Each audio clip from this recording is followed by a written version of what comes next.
我们教各位如何调音，使用安卓的 DSP。我们进入了 KTV 专业版的软件之后，可以返回首页，在首页去找到安卓的 EQ 均衡器、等化器，之后做一些个人喜欢的调整设置。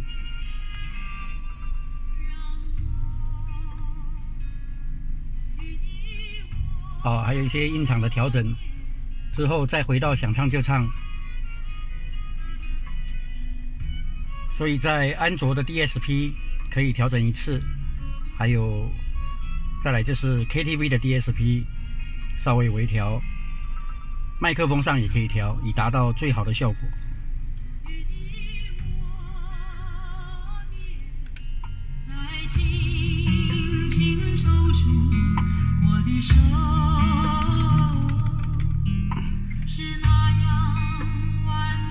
这个是管内调音的 ，Hello Hello， 喂 ，Hello Hello，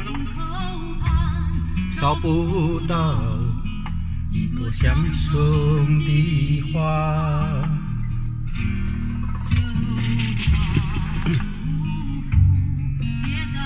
Hello Hello，